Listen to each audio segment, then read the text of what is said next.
I think the part that drew me in the most is like the mental component. Like Mm-hmm.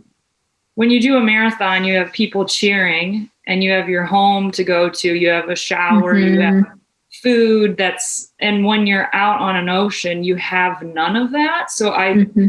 I feel like I wanted something that required me to dig deeper than I had before. Like there was no escape, there was no other option but to keep going. And sometimes when you give yourself this option of like, what's the exit strategy, you take it. Mm-hmm. But I think the row really forced me to kind of, yeah, see and what we are capable of doing. And I think that is something that is life for everyone, just constantly uncovering and discovering what we can and can't do.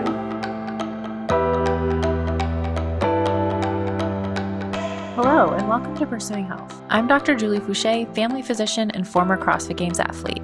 Here, I bring you information and inspiration to help bridge the gap between fitness and medicine and support your journey toward your healthiest self. In this episode, I sit down with Katie Spotz, who is an impressive ultra-endurance athlete who's undertaken some incredible adventures across the globe to help raise funds for clean water and sanitation in underserved communities.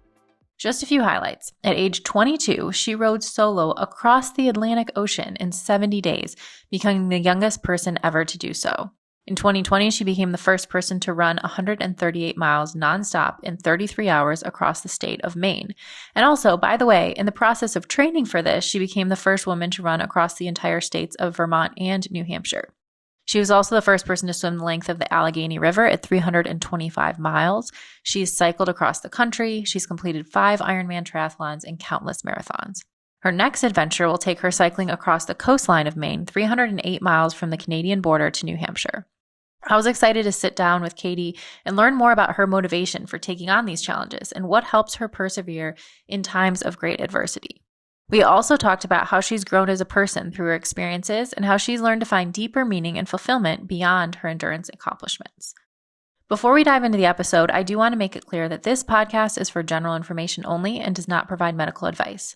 I recommend that you seek assistance from your personal physician for any health conditions or concerns. Now, let's get started with the episode.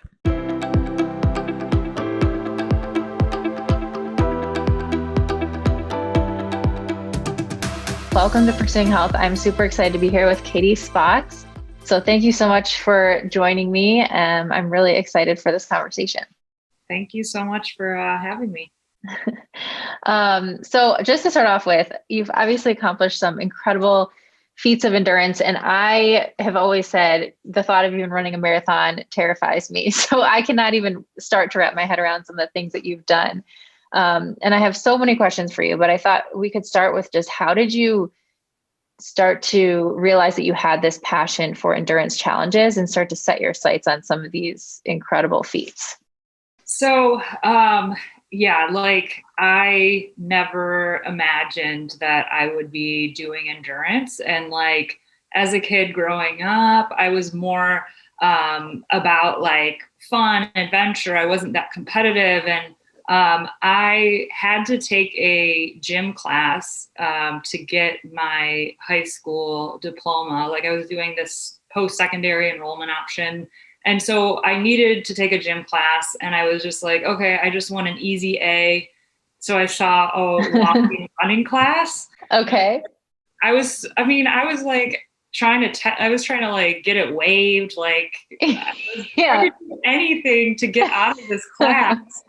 But then like, I'm like, fine, then I'll walk. I was trying to put in the least amount of effort. And Right. then once everyone else is running and you're the one walking, it was just, okay, I guess I'll try running. And it wasn't something that I immediately loved, but it was definitely something I was immediately like surprised by, like, Okay.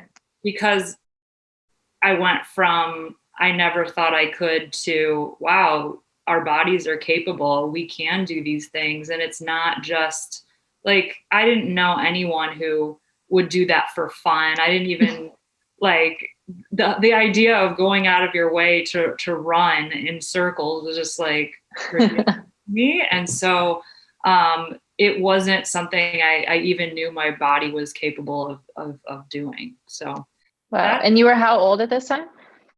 I was 17. Okay. So it's That, not like you grew up doing a lot of endurance events, swimming or running or doing cross country or any of those things.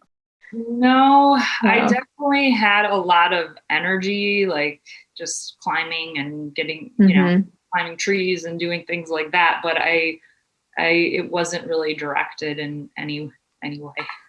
Okay. So after you finished this class and you're like, maybe this is kind of interesting. Like, how did it go from doing this class and thinking running was okay to now I'm going to do a marathon or, row across the Atlantic? Yeah. So I set a target the week after to try to run 2 miles. And so that was like, wow, I can't believe it. And so like now when people say just a mile, just 2 miles, like when I did my first 2 mile run, I felt like it was like a Rocky moment. Mm-hmm. Like I was like legitimately celebrating every milestone like it was doing a marathon. So Yeah. I would add a little bit more. And the first time I ran 10 miles was when I was like, wow, maybe I can do a marathon. Maybe it is Mm-hmm. possible. And so it was maybe within 6 months or that I did do my first marathon. So, and Wow. then once you see all these other people doing it, it just kind of fueled the fire of like, wow, I never thought I could do this. And it proves I proved myself wrong. What else is the thing? What are the other things that I'm telling myself I can't do that maybe Mm-hmm. I can? So that led to biking across America, um, running the Mojave Desert, and the row was again more or less a just a chance encounter that I was sitting on a bus in Australia and someone mentioned that their friend had just rowed across the Atlantic. And Mm-hmm. it wasn't like an immediate, oh, I have to do that, but it was definitely an immediate, like, first of all, I didn't even believe it was possible. Like, I didn't even Right. know. I didn't know people did that.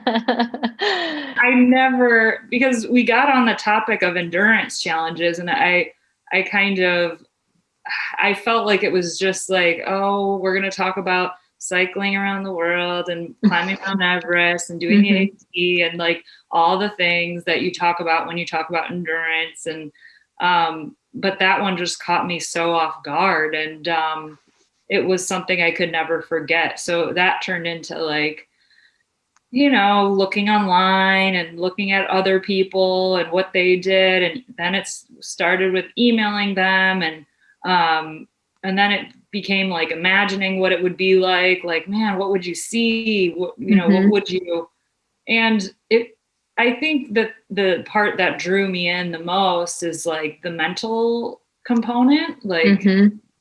when you do a marathon, you have people cheering and you have your home to go to, you have a shower, you have Mm-hmm.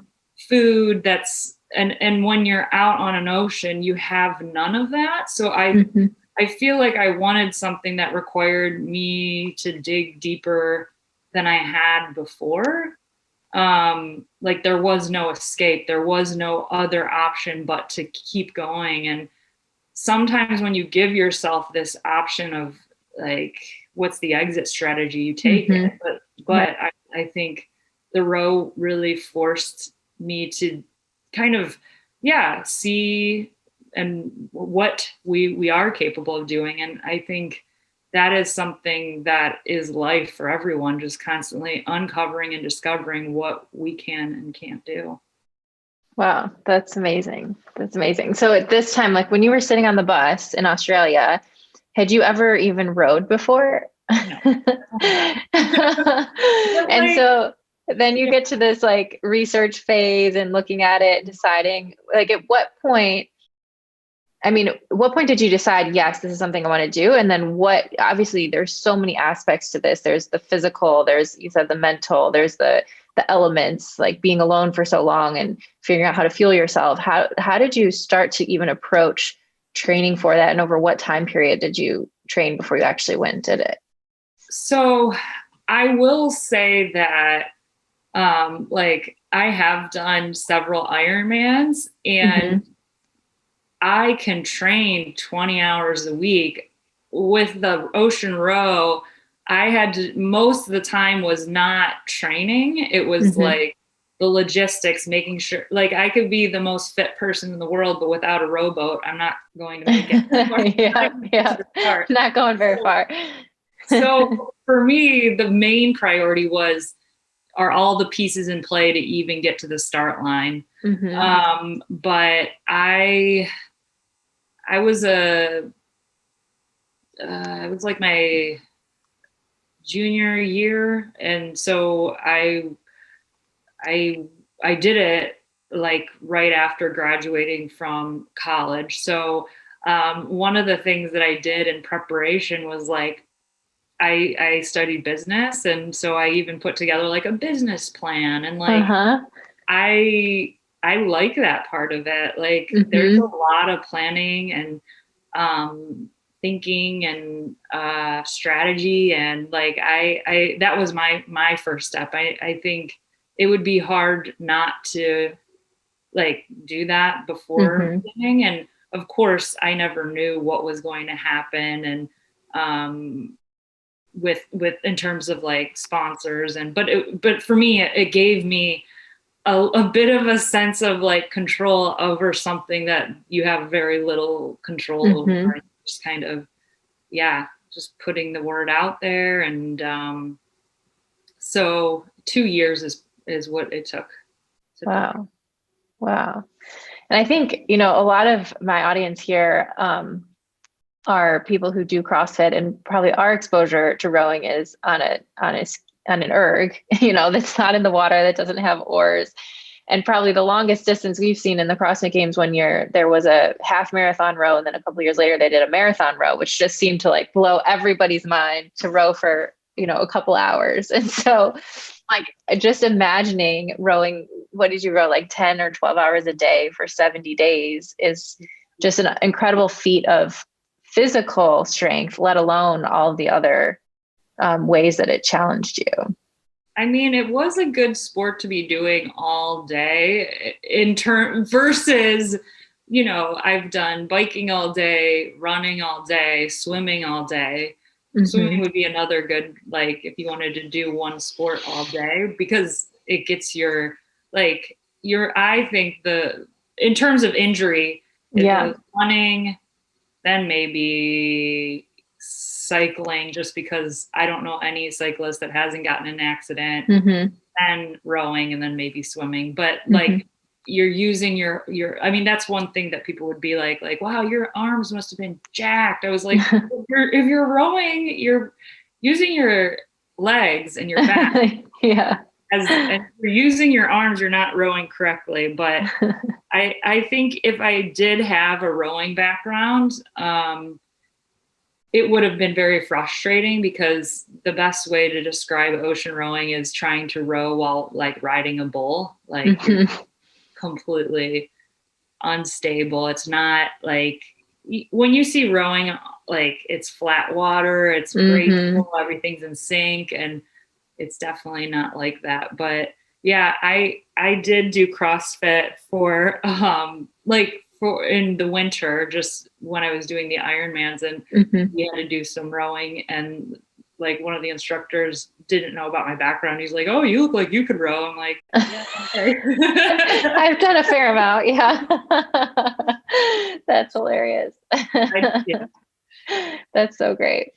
How did you prepare for some of the mental challenges of it? Like, one, knowing you're going to be alone that whole time, and preparing for the elements, or being, the different aspects of being in nature and in the ocean.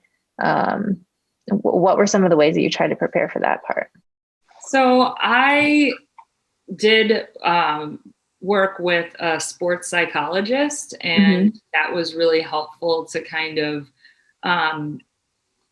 imagine what could go wrong. And I think the hardest thing wasn't necessarily the solitude. It was like embarking on a journey that, like, as a young person, I definitely had fears. And I don't think there were irrational fears, but fears of death. Like, I was, Those are very rational fears. Yeah.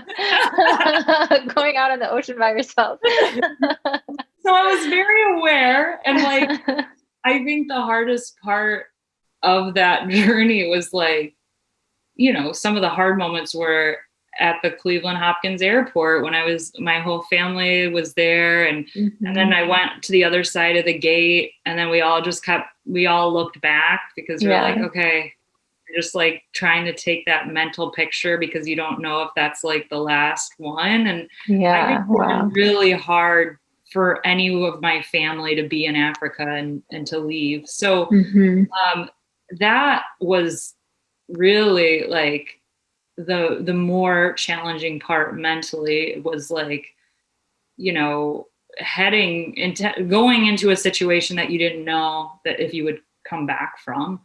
And then once I was out there, I think we just adjust and adapt so like naturally that like things become the norm. And I think loneliness is often felt around people more than it is while alone. Like I've felt lonely before traveling to countries that I didn't speak the language and everyone's like together with their families or something like that. But because I intentionally put myself in that situation, it really wasn't that lonely. It was definitely overwhelming. And yeah, at times, but it was also really fun. Like it was like National Geographic, like up close and personal with dolphins and wildlife and sunsets. And like, it was definitely a privilege to be able to experience that. That's amazing. So just hearing you talk about like, having to leave your family and like facing some of those fears of, the worst possible scenario, a lot of people would take that and say, okay, I don't really need to take this risk and go for this challenge. But what was it within you that said, no, I really need to do this? Or why did you decide to move forward with something that you knew had risk, or when you felt these fears coming up? Well, I first have to say, I wish that it worked like that for me. Like I so tried to talk myself out of it. I so tried to rationalize how like crazy of an idea it was. Like I mean, the last American woman who did a solo row across the Atlantic, she failed and she was an Olympic rower. It took her 3 tries to make it across. And like, that trying 3 times, and like, I already knew that like the odds were not in my favor. Like, but I did ignore it. I did stuff it away, but it became a situation where it was like, I had the choice between just doing it or regretting it the rest of my life. I don't think I could have just walked away and not felt that nagging feeling like that's what you should be doing. And so I think it was like a call, and a call on my life to do it. Wow. Can you take us through what the experience was like on a typical day when you're out in the middle of the ocean? What did you eat? Like, what did you see? What did you do? Did you have any contact or communication with people back home? How did it go? I didn't have like a follow boat, and I didn't see any other people. One day on day like 74, there was like a fishing vessel that came by. But I had a satellite phone, so I was able to do some blogging, and like some schools were following, and I could upload blogs and some photos. And so a typical day, like when you're on a rowboat, there's really not anything else to do but row. So Yeah. I would be rowing, yeah, about 10 to 12 hours a day. And then when I wasn't rowing, I'd be eating. Sometimes I would jump in the water, always tethered to the boat, but Hmm. I would do that and scrub barnacles off the side of my boat, or just Okay. snorkel and see the fish that were Wow. following. And yeah, tried to write a blog every other day, but um, I would listen to like a lot of music. And there was one day of the 70 that I just like watched Harry Potter movies on a little iPod touch and like Hmm. ate a bunch of chocolate and felt sorry for myself. So like, Only one day out of the whole trip. That's amazing. Wow. Um, and how did you prepare for like what to eat, or how much food or water were you able to bring or fit? I mean, I saw pictures of the boat. It didn't look very big. yeah. So for water, I had ballast water, which helped if my boat flipped, it would help it with its self-righting. So Okay. I had two solar panels that were powering all my electronics, and Hmm. the desalinator is what converted the salt water into drinking water. Okay. And then I mean, I didn't have any like refrigeration, so it was all the freeze dried meals. Hmm. And it wasn't like MREs, because if anything had liquid in it, then that's just extra weight, and it was already 1,000 pounds. So it was those freeze dried meals. I'd boil water in a jet boil stove, and then just pour it in and wait a few minutes. But then I also had like a sprouting kit, so I Mm. had something fresh. I had protein powder, I had electrolyte mixes, I had um, lots of chocolate bars. I mean, it was just, yeah, getting enough calories in Hmm. to sustain. But my nutrition for like, say, an Ironman or like 100-mile run is very like more like much more like scientific, where it's Yes. like, what percent is this like, yeah, like my last big endurance challenge, it was a 33-hour run, like Hmm. nonstop. And so that one was just liquid, like just a certain liquid. It's like a Hammer Nutrition Perpetuum type beverage. So, um, yeah, I was able to eat kind of pretty much whatever. There wasn't really. Hmm. Wow. And what were some of the, like, while you were out there, obviously you said this is a different sort of challenge because it's not like there's no way out. You're there and you're on your own and you have to keep going. But were there moments where you thought like, wow, I don't know if I can finish this, or maybe I'm not going to make it? Or what were some of the hard moments that you had? And then how did you overcome those? So usually whenever I do like an endurance challenge, halfway is like the moment, because once you reach halfway, you're like closer to the end than where you Hmm. began. You can figure out like how, like, yeah, like even in like Ironman races, like once you get to the halfway point, that's when the race really begins. Like usually it's just a super big boost moment to reach Hmm. halfway of any feat. But for me, it was the most defeating halfway, because I Oh. was like, I gave everything. I feel like I have nothing left. Like, I can't imagine doing that again. And like, I had some sleeping meds, and it was just as like an emergency. And Hmm. I just couldn't sleep because like flying fish would hit the side of the cabin, Mm. and like it would be constantly moving. And so I had no guaranteed night of sleep. And like, Oh, wow. that's how you recover. So just like, that was probably the hardest moment of my journey. And I called a friend that also rode the Atlantic, and just giving me space to be like, I think when you're in those low moments, it's important to have the right person who kind of Mm. gets it. Like, Hmm. I know that like if it's dangerous to your health, like I think there's certain moments where the best thing a friend could do is say, let's get out of here. Your health is more important. If you're, Yep.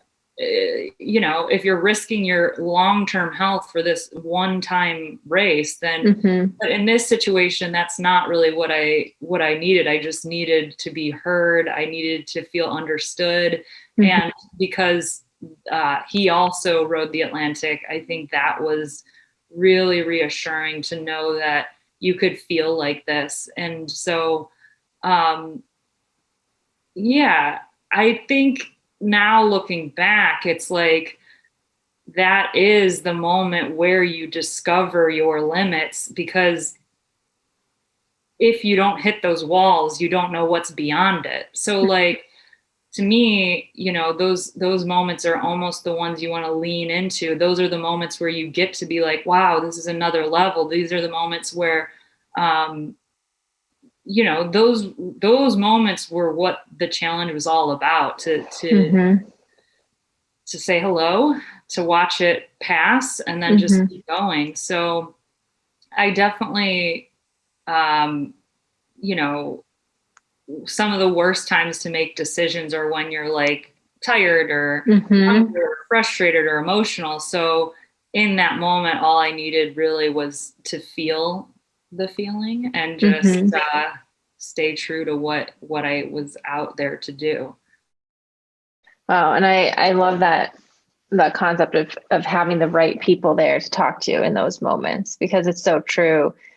Depending on who you go to for advice, you could end up with a completely different direction. And so being able to like have those people in your life that are people that are going to be there for you and guide you in the ways that you want to be guided, and who to go to for certain situations is so valuable.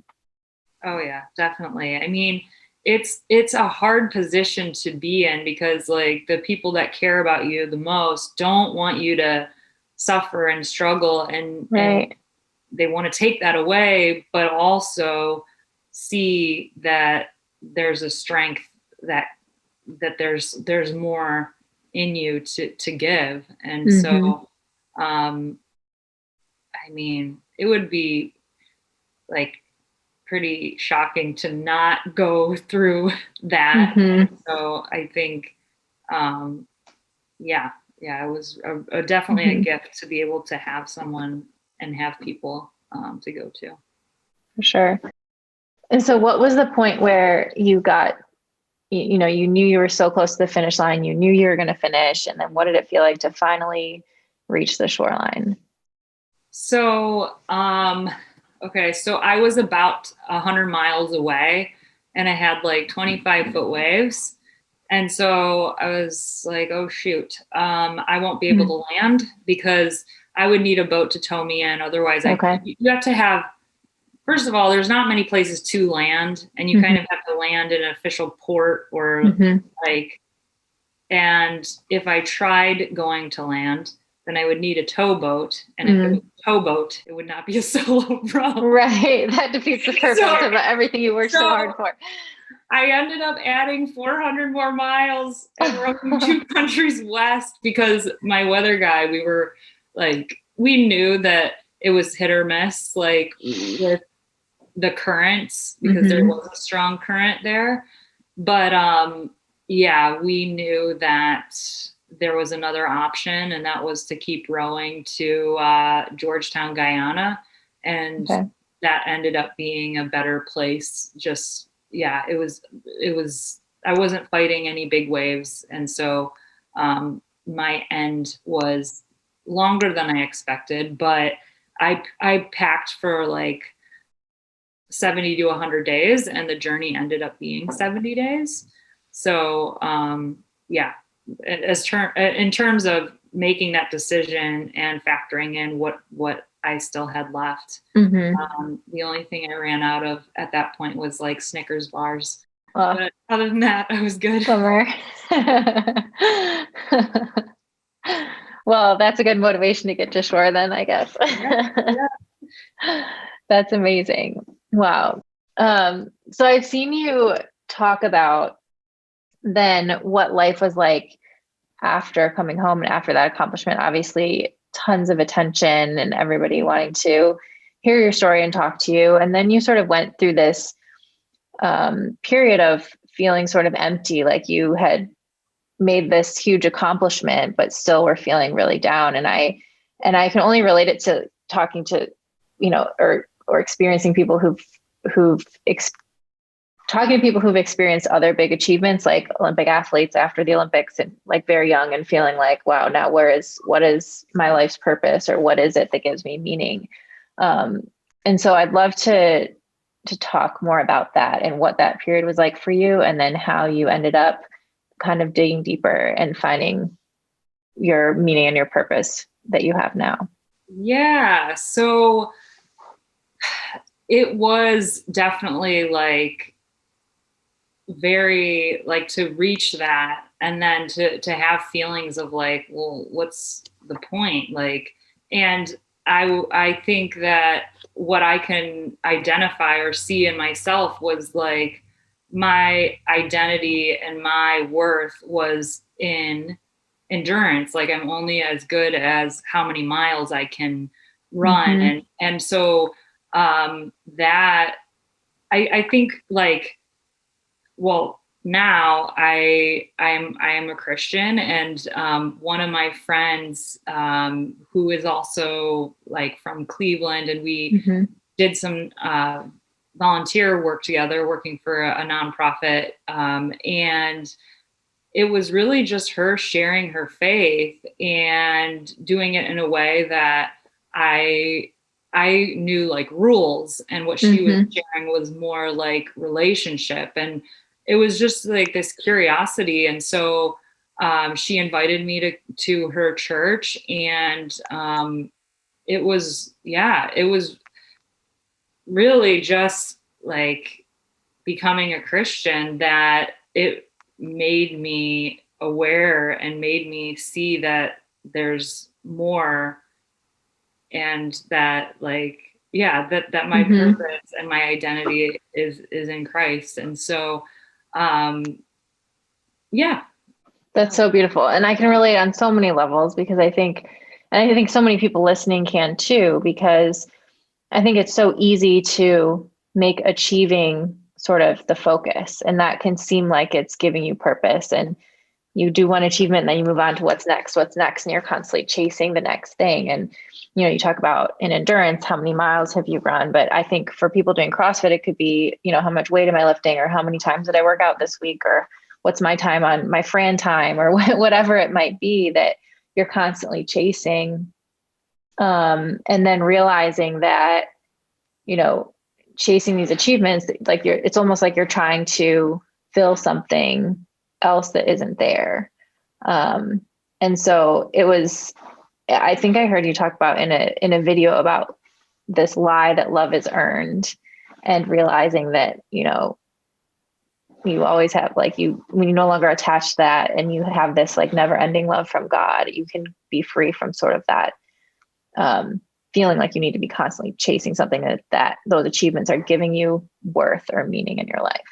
Yeah, exactly. And like, I think one of my fears of like becoming a Christian was like, oh no, this means that now all these things that bring me joy. I mean, by not having a relationship with God, I feel like the very gift became a weapon, because it was Mm-hmm. more like it crossed that line of being healthy, like just like pushing too far, and caring too much, and it becoming bringing more anxiety than joy. And so what's been really cool from my experience is like, I thought that I'd have to give that up, because I thought, oh, the problem is that I'm just like way too into this and I need a break.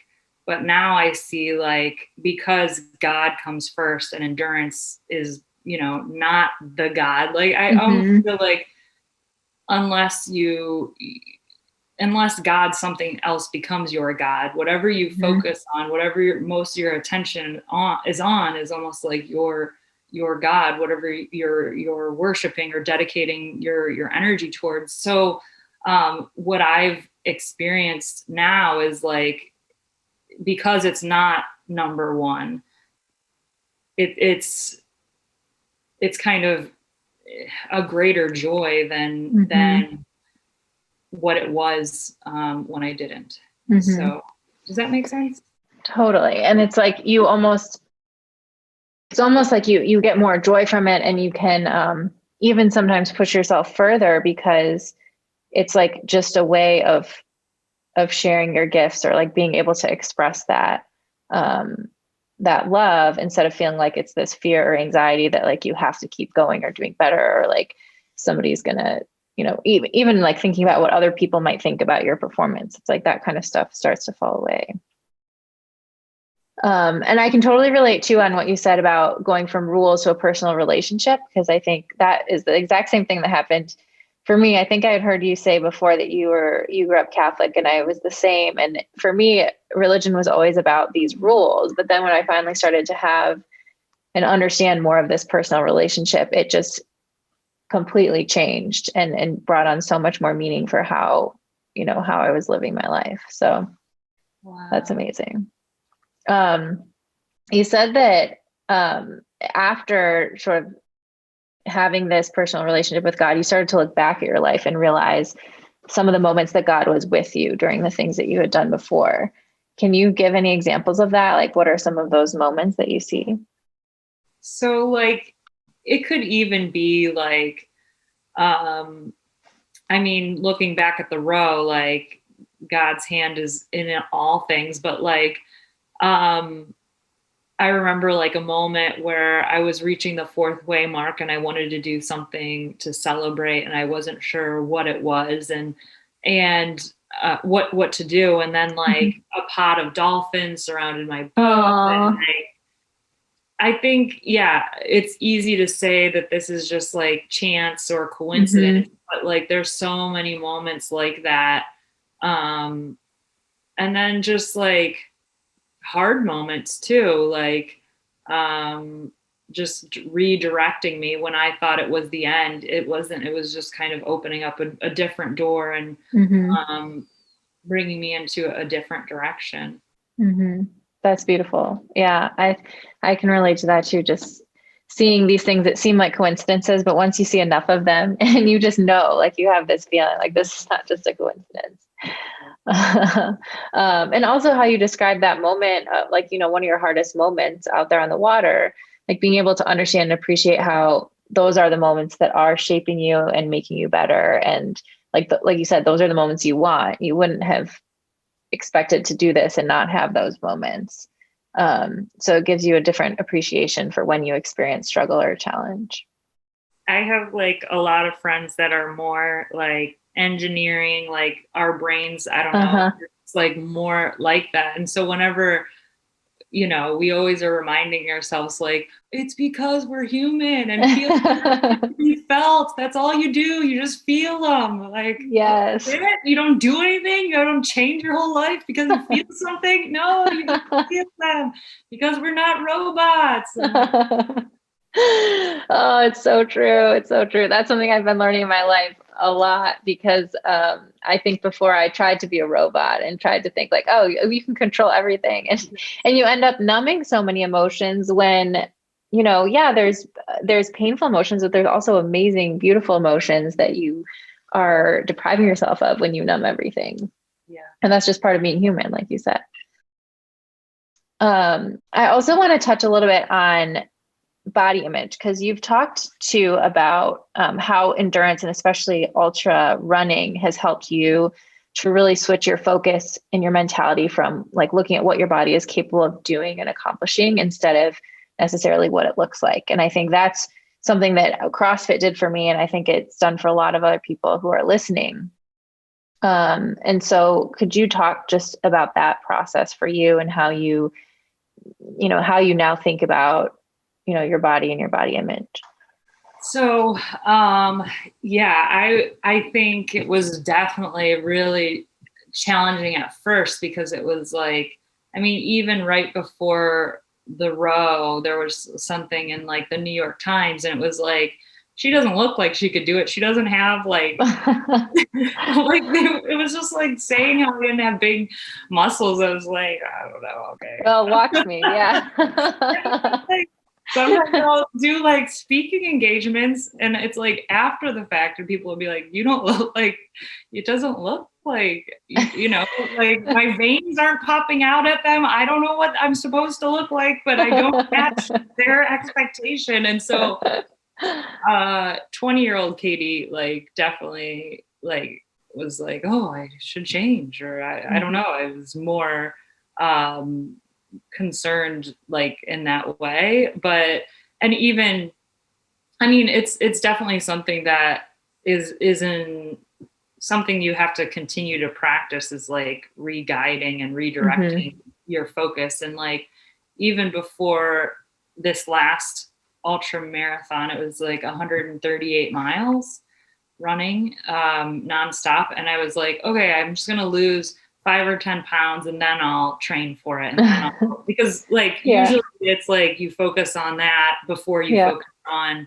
building and endurance. And my body, like, I think it has a pretty natural like set point. Like even when I rode across the Atlantic, I weighed myself before and after and it was the same. So like, I think it just kind of stays. And so I kind of threw that rule out the window and was like, because I was like, oh, I as a runner, you have to be lean or you're going to be injured. And I was making all these stories up about like, and then I just kind of did it and was like, okay, well, we'll see.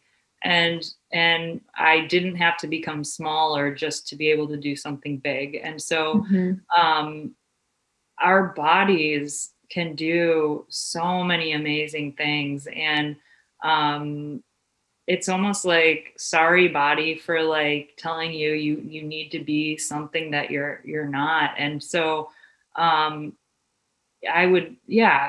think endurance has, just because it's blown me away by how far and we can go, and that now I just see it as more like a celebration of our bodies, and more about like, I mean, with this body, like it's all the adventures have gotten raised funds for clean water. So with this body, people have clean water. With this body, I can explore the country, like biking across the country with this body. Like there's just so many cool things that our bodies allow us to do. So it's really just focusing on that, looking at the gift and the ability rather than focusing on, you know, what we think it should be. Or That's beautiful. That's a great segue, because I wanted to ask you about the mission that you have to bring clean water to communities around the world. And I know you've raised money for different organizations that do that through your different challenges, but how did you decide that was something that was important to you and that was something that you wanted to raise money for? So it was about the same time that I was learning about ocean rowing and doing some of my first endurance challenges, that I was doing a exchange program, and I was studying in Australia, and they were experiencing a drought. And so on all the major headlines, it was about like when you could wash your car at this time or this time, if you could wash or water your lawn, or like there were, and it was a very developed country. So just seeing everyone freaking out about water, I was like, whoa. And being born and raised in Cleveland, it's just something I always took for granted. I was like, what do you mean? We just like, yeah, we've got water everywhere. And so one of my professors mentioned the wars of the future will be on water. And in some countries, it's already the case. And that was kind of like the little nugget that all the questions came and all the curiosity. And I couldn't believe it. Like, and I know that there are so many amazing causes to get behind. And what is cool about water is you can get behind all those other amazing causes because water enables kids to go to school. So now it's youth. Now it's education. Water enables women to not collect water and freeze them to do other things. So it's women empowerment. It's environmental. It's health. Half of the hospital beds in the world are filled because of unsafe drinking water. So when you look at what water can do for a community, and there was a new documentary that Matt Damon said something about it. Like, imagine we had the cure for childhood cancer, and then in 50 years, there's still all these children with cancer. Like, we already have solutions. It's just funding. And I mean, there are other challenges, but what's also encouraging is that there are solutions and there is progress being made. And I've been raising funds for clean water for a decade now, and the numbers have been going down. And I think Liberia, it might be the first country that went from not having water to having clean water for their whole country. So like,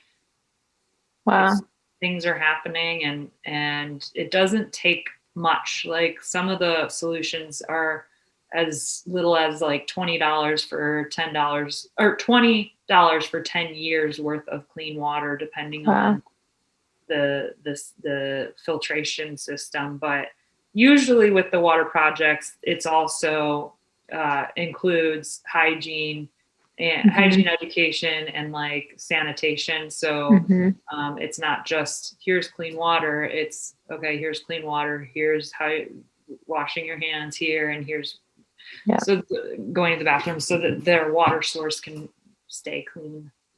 That's amazing. That's amazing. And I know you are gearing up for another big event later this year, correct? Biking across the Maine coastline. So 308 miles. So how are you preparing for that? And two, how can people who want to support your clean water efforts get involved? Oh yeah. So I have a website. It's katiespotz.com. And there is a link. I think it says like give water, and that it 100% goes to H2O for Life. And the fundraising goal for that is to fund a clean water project in Ethiopia. So I will be sharing photos and updates about the journey. And it really was like, I go into like very intense, like, okay, running across the whole state in one go. And then also like knowing that it can just be like exploring your own backyard and sharing that. So this one is more adventure based than pushing the limits. But that's great. And I know also, so you ran across the state of Maine, you moved to Maine, and you're in the station in the Coast Guard there. And you talk about your decision to join the Coast Guard and what kinds of things that you're doing there. Yeah. So I was on a run with a friend, and I'm really looking for, like, she knows me very well and knows that like I love service and challenges. And so she suggested the Coast Guard and asked me if I ever considered it. And my answer was yes, a long time ago. And so I went online, and it was like, oh, the age cutoff is 29. So I was like, oh, better get on that. So 29. So, adventures really took a lot of my focus in my 20s. And I enlisted in 2018. And then at the same time I enlisted, I submitted a packet to be considered for officer candidate school and got accepted. So that training was in 2019, and I am in incident management. So right now as a junior officer, it's all about, it's really a learning tour. And so learning all these different qualifications. And I just wrapped up a qualification for boat crew and just, getting out on the boats and understanding how the boats work. And right now I'm doing a pollution training, and and then there's lots of different collaterals, but it's the response department ashore. So I'm not out on the water, but I did do that as part of my officer training. That's amazing. Well, thank you for your service in so many different ways. That's so cool to see, probably how all of the different experiences you've had have helped prepare you for that too. What does your typical day or week look like now? So with the Coast Guard, my schedule is pretty set. We usually get in 7:30 to around 3:30. And one thing that is very nice about the Coast Guard is we do have workout hours. So that are authorized during the workday. So most of us are able to train during the day. And I do have a lot of new friends here, and I spend a lot of my free time working on different charitable campaigns and projects. So this month, myself and 31 athletes are doing this 31 for 30 3.1 challenge. So cool. We're all running 3.1 miles every day for the month of March in honor of World Water Day, because that's March 22nd. Okay. And, raising $31 for the water project, and someone just actually matched all the donations. So wow. Yeah. So I always love, that's kind of whenever I'm not or working, that's kind of where else I put my time. That's amazing. That's amazing. Wow. Well, I want to start wrapping up with 3 questions I ask everyone at the end of the podcast. So the first one is, what are the 3 things that you do on a regular basis that have the biggest positive impact on your health? The 3 things, one would be relationship with God, whether that means prayer or going to church, being with my church community. 2 would be sleep. I think that's now that you don't have waves and flying fish hitting you, you're able to get some sleep. And I say doing something that you love and what you enjoy. So running does bring me joy, but so does doing puzzles and hanging out with my friends. I think, God time, sleep time, friend, and fun time. I love it. I love it. Also, I have to ask, because I've heard you also did a meditation retreat at one point, that we were meditating for 10 hours a day or 12 hours a day. Can you talk about that? Because that's also really hard for me to wrap my head around. So my friend was cycling across Thailand, and that's just so normal. Oh, my friend was cycling across Thailand. Of course, I have friends who do that too. And we cycled across America together. He told me that he was at a monastery and volunteering, and he did this 10-day retreat. It's called Vipassana. Okay. So you can do them anywhere in the world. But after he did the retreat, he's like, that's the hardest thing I've ever done. And then that's all he needed to say. And I was sign me up. I'm in. So was it the hardest thing you've ever done? It was really hard. Yeah. Yeah. Yeah. It was I feel when I was on the row, I had scenery and music and something to do. And truthfully, I think that the meditation was so helpful because my circumstances may be different, but the process is the same, which is allowing just the thought to rise and then fall and then rise and then fall without reacting to it. And so, I don't know, sometimes there were other people there, but you couldn't read, you couldn't write, you couldn't have eye contact. The reading part was probably the hardest for me, like not even read. So it was really just like clearing. And I don't know, sometimes when I talk to friends about like meditation, they're like, but my brain, I'm so scattered and everything. I'm like, well, then you're doing it. All you're doing is you're aware that your brain is scattered. Like, so like, I think, I mean, there's a lot of different techniques but it's a very like basic, like there's a hour-long video you watch at night, like to guide you through what you're doing. But, I did it before the row, after the row, and then I did it another time. But it was definitely worthwhile. But I don't know, when I was working, doing the last one, my boss was familiar with this. And so she's like, oh, the first 10 days when you're out is like part of it too, because it kind of like solidifies everything. And I was like, oh, like, that's a good point. Yeah. Wow. Do you do much meditation now? Is that something you do regularly? I feel like my running is almost like a form of meditation for sure. For sure. Okay. Sorry, I got sidetracked. My next question was, what is one thing that you think would have a positive impact on your health, but you have a hard time implementing it, or something you're working on?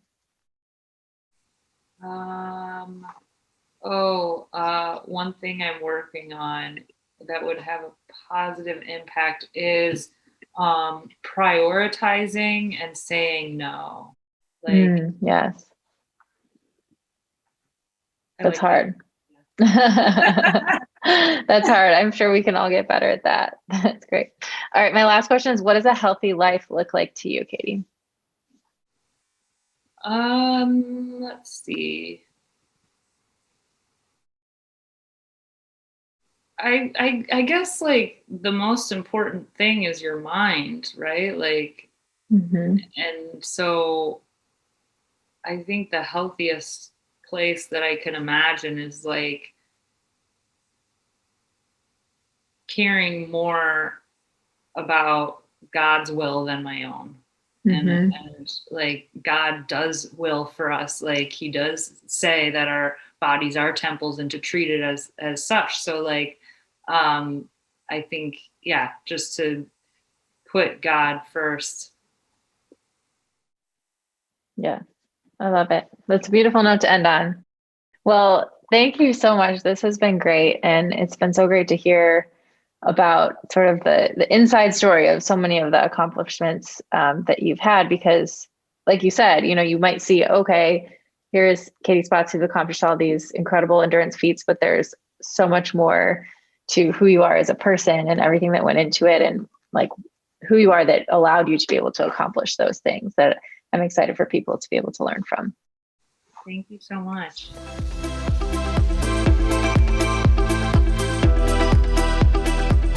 Thanks so much for tuning in. If you enjoy listening to the podcast, please consider subscribing and giving it a 5-star rating on iTunes. It really does help to get the word out to more people.